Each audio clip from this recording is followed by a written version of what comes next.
Buenos días a todos y a todos. Vamos a tocar el tema de la resurrección del Señor. Pero antes que nada, nos gustaría rezar juntos en el nombre del Padre y del Hijo y del Espíritu Santo. Amén. Señor Jesús, tú que venciste la muerte y abriste para nosotros las puertas de la vida eterna, derrama hoy tu Espíritu Santo sobre nuestros corazones, que al meditar el misterio de tu resurrección, nuestros ojos se abran, nuestro corazón arda y nuestra fe crezca como la de aquellos discípulos que te vieron vivo. Ilumínanos para comprender, celebrar y vivir la verdad que proclamamos en el credo, que tú resucitaste al tercer día y estás vivo entre nosotros. Tú que vives y reinas por los siglos de los siglos. Amén. El tema de la catequesis hoy, como hemos avisado, es creemos en la resurrección de Jesús. Creo, porque cuando recitamos el credo, lo hacemos de alguna manera singular, ¿verdad? Creo en un solo Dios, Padre Todopoderoso. Creo en Jesucristo. Creo en la resurrección de Jesús. Si Cristo no hubiera resucitado, nada sería igual.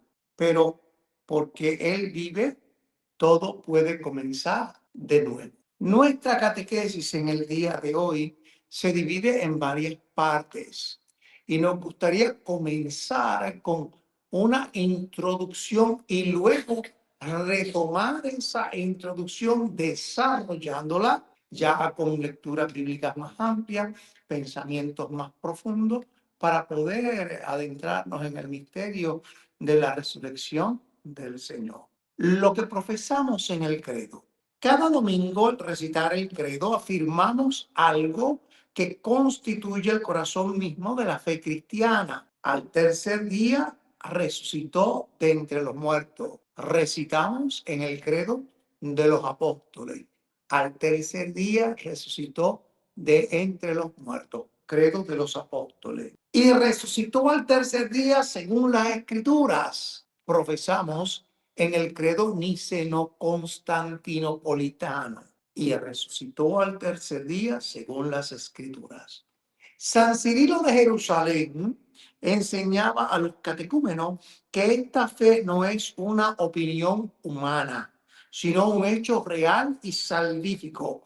Cristo verdaderamente murió, verdaderamente resucitó y verdaderamente vive para siempre. La resurrección no es un símbolo ni un recuerdo espiritual.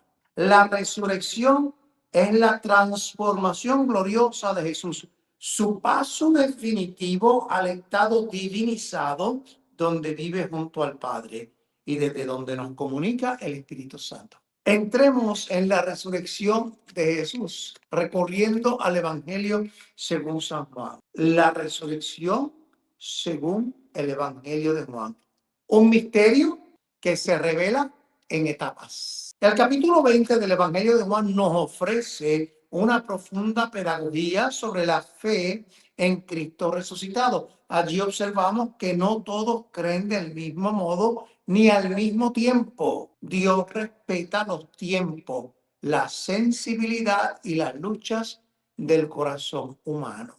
Revisen el texto del Evangelio según San Juan en su capítulo 20. Entonces, cuando en ese capítulo el evangelista nos narra el gran acontecimiento de la resurrección, nosotros lo leemos y al adentrarnos en el misterio de la resurrección, nos damos cuenta de que el evangelista ofrece una enseñanza profunda sobre la fe de la iglesia en la resurrección de Cristo resucitado. No todos creen del mismo modo, ni al mismo tiempo. Hay una verdad verdadera y es la resurrección. Cristo ha muerto y ha resucitado. Pero la manera en que cada ser humano asume esa realidad es completamente distinta. Somos miembros de un cuerpo y en el cuerpo de Cristo, la iglesia, los miembros reaccionan de una manera completamente distinta y asumen las cosas de una manera completamente distinta. Una verdad verdadera, algo que es real y que todos profesamos, pero cada uno en su medida, en su capacidad. El evangelista Juan lo señala de una manera clara. El sepulcro está vacío. Eso de que el sepulcro está vacío es un signo que interpela. No solamente nos llama la atención, sino que nos interpela. Juan destaca que lo esencial no es el sepulcro vacío por sí mismo, sino la respuesta de fe ante los signos. ¿Cuál es mi respuesta ante los signos que veo en el sepulcro que está vacío? Pedro ve los lienzos, pero no se dice que haya creído. No dice en ese momento en el que está viendo los lienzos. El discípulo amado, movido por el amor, cree sin necesidad de ver a Jesús vivo. Recuerden que en el texto aparece Juan, quien llega primero, se queda en la entrada, él se asoma y ve, pero no entra. Por respeto a Pedro, que es quien está liderando la iglesia, el vicario de Cristo, la cabeza visible del Señor. Tú eres Pedro y sobre esta piedra edificaré mi iglesia. Ya vemos entonces una manera jerárquica de la iglesia desde los primeros momentos, desde los tiempos apostólicos. Entonces, Juan no entra. Quien entra es Pedro. Pero el discípulo amado, aunque no entra, él cree. Y el texto sagrado confirma que cree. El evangelista nos quiere mostrar que la fe pascual nace muchas veces de una mirada amorosa y por eso coloca la figura del discípulo amado asomándose. Una mirada amorosa, capaz de percibir la acción de Dios incluso antes de comprenderlo todo. No lo comprendo, no lo he visto resucitado, pero me asomo. Están allí los lienzos, el sepulcro está vacío. Pedro no ha dicho nada todavía. María Magdalena, la fe que nace al escuchar la voz del Señor. María va al sepulcro. Su fe nace cuando escucha la voz del Señor. María reconoce al resucitado cuando escucha su nombre. El Señor la llama por su nombre María. Su encuentro muestra que Jesús no vuelve simplemente a la vida terrena, sino que pertenece a una nueva realidad, glorificado, ascendiendo al Padre. Entonces, cuando vemos el sepulcro vacío que nos interpela, Pedro ve los lienzos, se mantiene en silencio.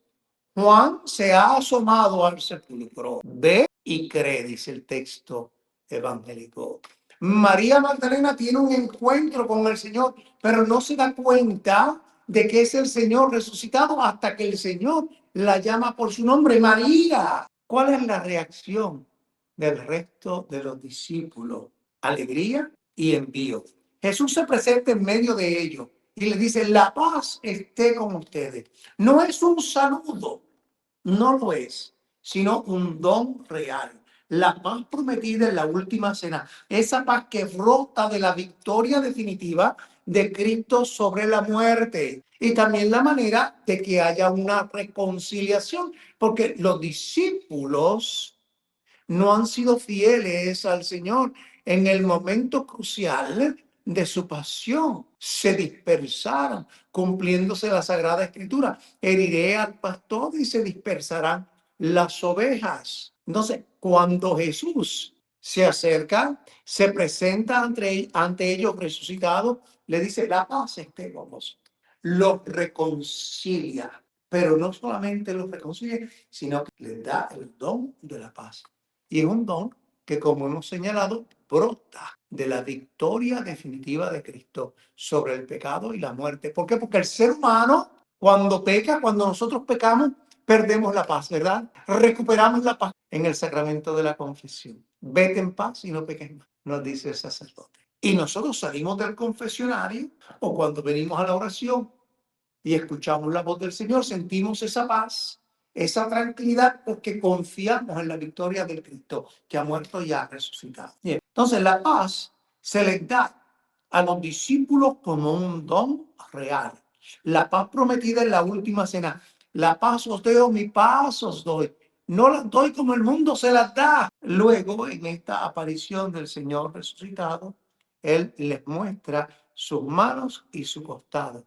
Es el mismo Jesús crucificado. Y para confirmar, cumple lo que ha prometido, enviaré el Espíritu Santo sobre ustedes. Por eso sopla, comunicando el Espíritu Santo. Sopla sobre ellos y les da el Espíritu Santo. Un signo de la nueva creación en el Cristo que ha muerto y ha resucitado. Entonces, este gesto que nos muestra el evangelista Juan evoca los momentos en el que el divino creador sopla sobre nuestro padre Adán y le comunica aliento de vida. Jesús, muerto y resucitado, es el nuevo Adán que sopla comunicando el Espíritu Santo, vivificándonos, dándonos una vida nueva y eterna, la vida sin fin. Finalmente, el Señor los envía con el poder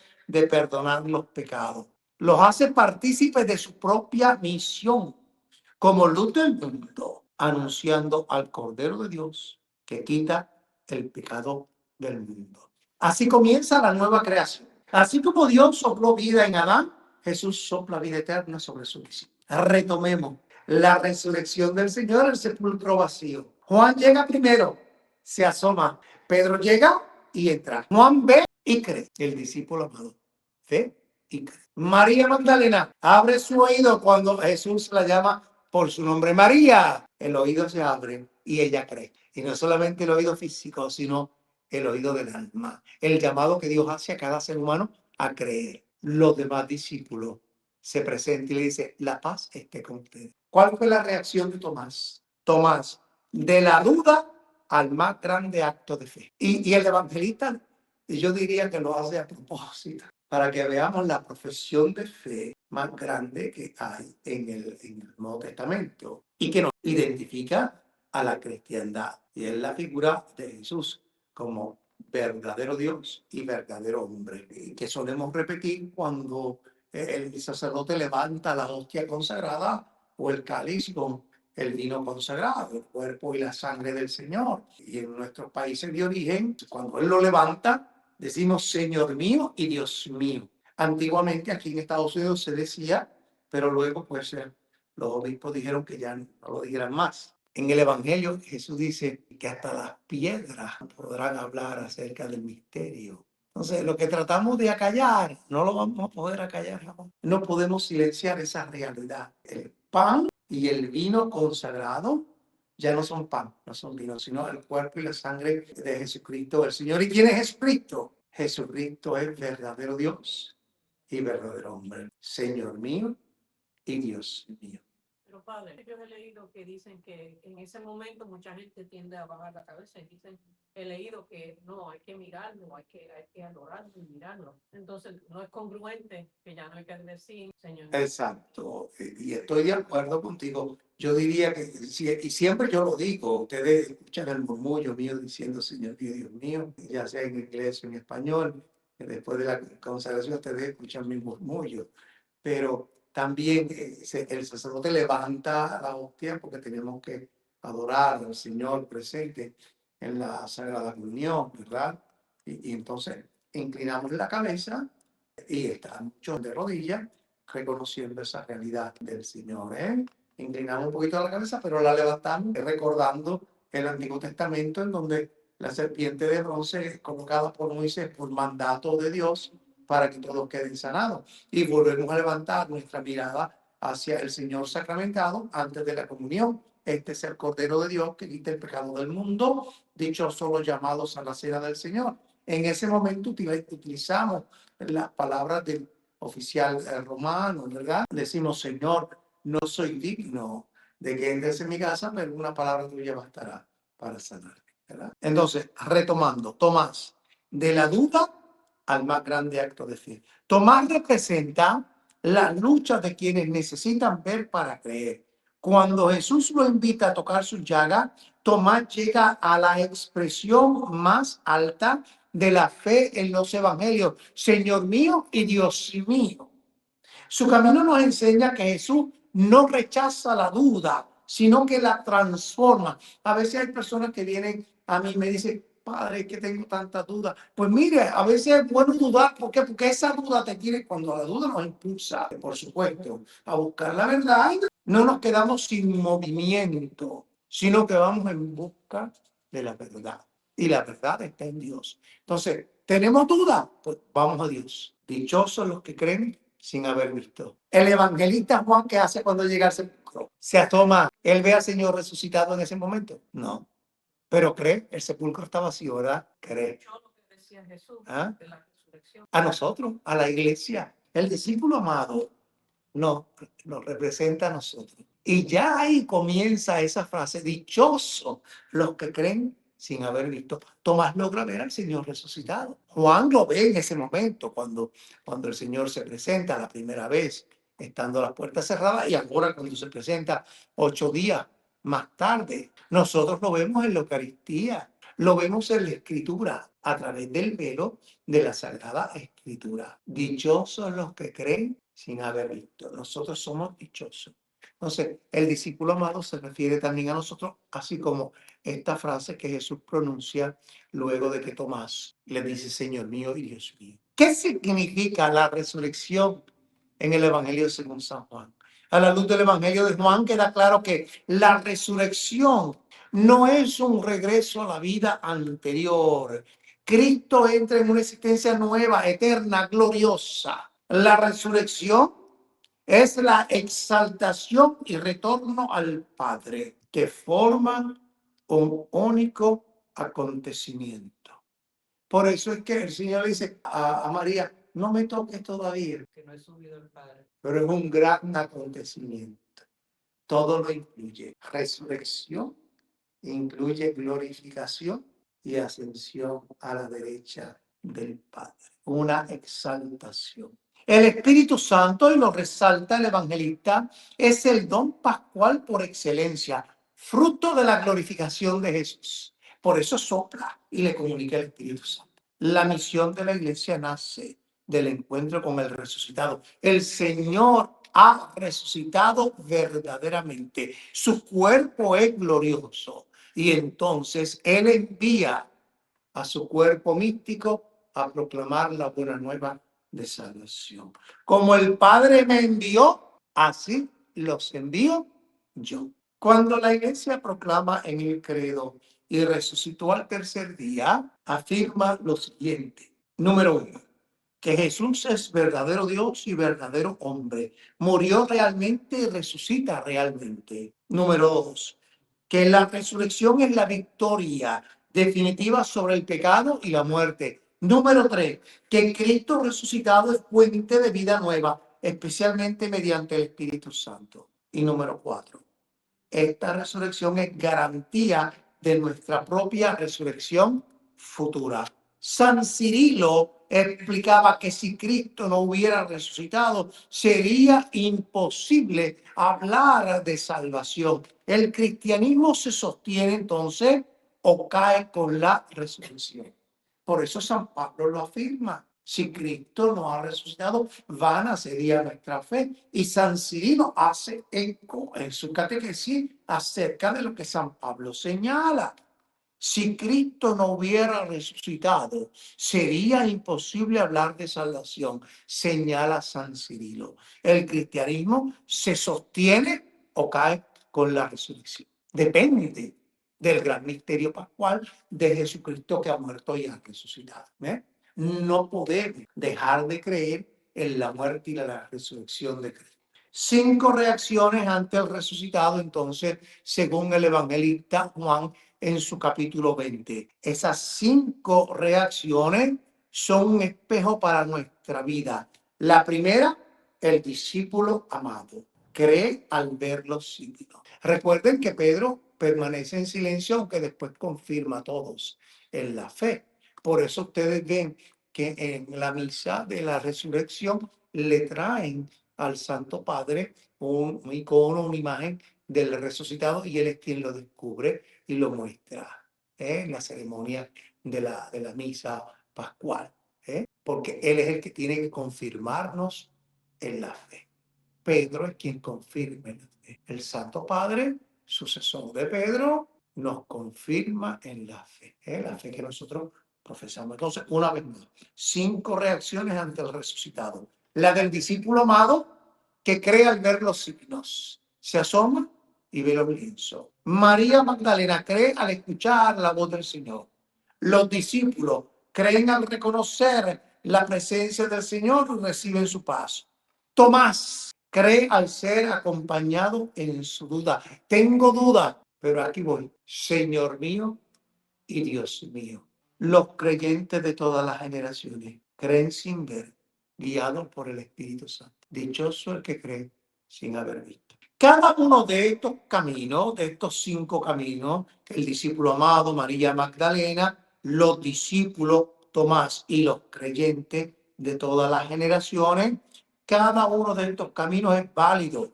Dios nos acompaña en el nuestro. En conclusión, la resurrección es fundamento de la esperanza cristiana.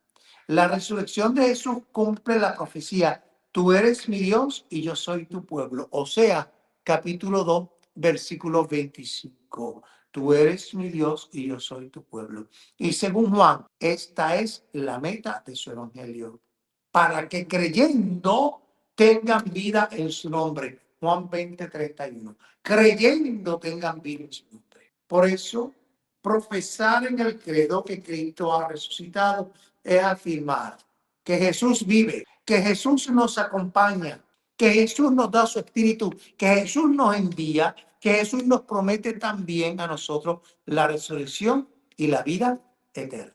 La resurrección aclara toda nuestra fe. Cuando contemplamos la natividad del niño Dios, tenemos que conectarnos al misterio. El niño que está allí es el Hijo de Dios que se encarnó en el seno purísimo de la Virgen Santísima, que nació en Belén y que habría de establecer su reino, de morir en la cruz, de ser crucificado, morir en la cruz, ser sepultado, resucitar al tercer día y ascender a la derecha del Padre, enviando su Espíritu Santo sobre nosotros. Entonces, la natividad del Señor nos brinda el misterio pascual, porque no nos podemos quedar solamente en la natividad. ¡Ay, qué lindo el bebé! Sí, pero ese bebé, el niño Dios nacido en Belén, es el mismo que muere en la cruz y que resucita. El Señor ha muerto y ha resucitado. Porque Cristo resucitó, la vida tiene sentido. La cruz tiene victoria y tu historia y la mía tienen futuro. Oremos. Señor Jesús resucitado, te damos gracias porque has caminado con nosotros en esta reflexión. Haz que tu Espíritu Santo encienda nuestra fe para que como el discípulo amado sepamos creer como María Magdalena, sepamos escucharte. Como los discípulos, sepamos dejarnos enviar.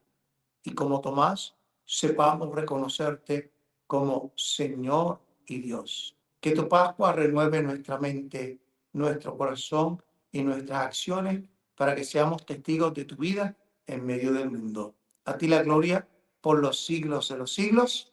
Amén. Y la bendición de Dios Todopoderoso, Padre, Hijo y Espíritu Santo, descienda sobre ustedes. Amén. Muchas gracias a todos.